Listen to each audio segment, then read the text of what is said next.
thoughts? The people that stand up, I don't get it. I mean, like, where are you going? Where are you going? The door ain't open. No. Well, my thought, I agree with you, but also I kind of get the crowding the gate before, like when you're trying to get on, because we're actually all going to leave at the same time. Yeah. Like the plane is going to leave at the same time, and Yeah. you know, we're all going to be on it. It's one of those hurry up and wait things. Yeah, exactly. I don't need to hurry up and wait. I'll just wait. Right.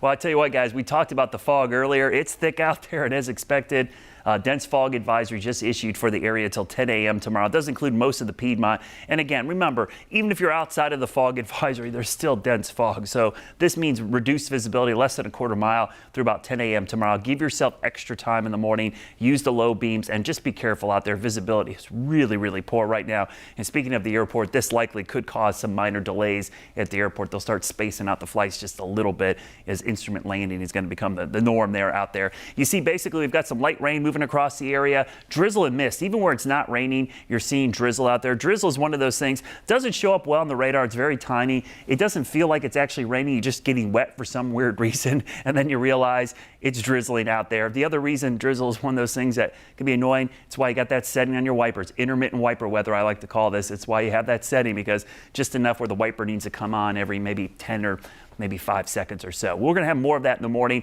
Tomorrow, more scattered showers, but certainly a warmer day as that surge of warm air comes in and erodes what is the cold air damming, or the wedge, which is trapped against the mountains. That's the pocket of cold air and what's happening. That's why we have so much fog. When that warm air comes in, it rides up and over the cold air, pushes down and causes the cloud base to get all the way to the ground. That will eventually erode tomorrow. I do think we'll see some thinning of the clouds tomorrow.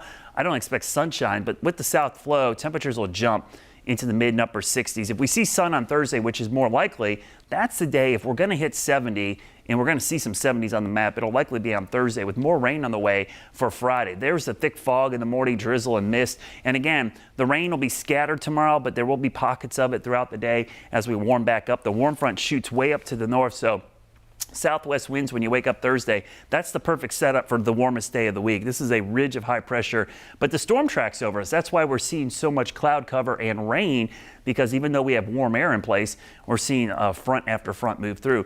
Out in the Atlantic, yeah, hurricane season's over, but we could have a subtropical storm form. It would get a name off the hurricane list, which would be Owen. 50% chance of development. Not going to impact the U.S., but some swells indirectly could impact the coast. Just something to keep an eye on out there. Now, as we look at the rain chances, notice over the next couple of days, we're going to have rain chances pretty much every day through Sunday. Doesn't mean it'll rain the whole time, but we're in an active pattern. The storm track is right on top of us. The subtropical jet is the main storm track. The polar jet is basically sometimes called the polar front because it's the boundary between the really cold air and the mild air. When they're over top of one another, that's when you get big storms, and that could happen next week across the middle of the country. I actually think we could see a pretty significant severe weather outbreak maybe next week at this time, as warm, humid air surges ahead of this big trough.